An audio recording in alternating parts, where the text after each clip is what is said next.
State lawmakers want people convicted of sexually assaulting children to face the death penalty. That was the focus in Montgomery today. The move allows the shocking discovery of a child sex trafficking ring in Bibb County, where at least 10 victims were abused in an underground storm shelter. 7 people have been arrested so far, with more charges expected. WVTM 13 Zoe Blair was at the State House today as lawmakers and law enforcement announced their plan to introduce a bill in the next legislative session. It is one of the worst offenses. It deserves the worst of the worst punishments. That punishment, the death penalty for those convicted of sexually abusing a child under the age of 12. The legislation will be sponsored by State Representative Matt Simpson and Senator April Weaver during the next legislative session.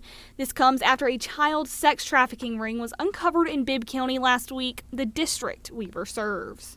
Most people assume that it couldn't happen in their backyard, but as someone who has deep roots in Bibb County and someone who represents Bibb County in the Alabama Senate, I just want you to know that these events have hit really, really close to home. If passed, they face an uphill battle enforcing the bill. A 2008 Supreme Court ruling says the death penalty can only be imposed on people convicted for loss of life.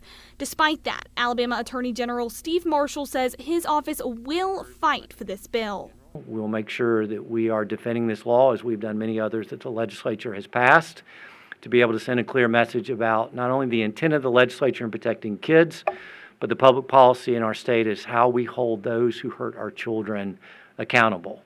Bibb County Sheriff Jody Wade's office is leading the investigation into the crimes committed in Bibb County. He's grateful to see the lawmakers working to make a change, and he hopes the idea of execution is enough to keep people from sexually abusing kids in the future. When you enhance the DUI penalties, a lot of people decided, well, I'm not driving drunk because I don't want to do this. I got CDLs, I'm not going to do this. So I think any kind of punishment is absolutely a deterrent, but it's good to have it there when it does not deter people. And if it passes, state leaders hope it's a law they'd never have the opportunity to enforce. We hope that nobody is subject to this penalty, because that means that no one will have hurt a child in this way. Both lawmakers say they have a lot of support for this proposed legislation in both the House and the Senate, and they expect this bill to pass very quickly during the next legislative session. In Montgomery, Zoe Blair, WVTM 13.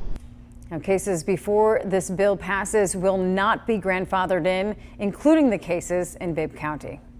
And we've broken down everything you need to know about the Bibb County child trafficking investigation, what's been uncovered, and the charges suspects face.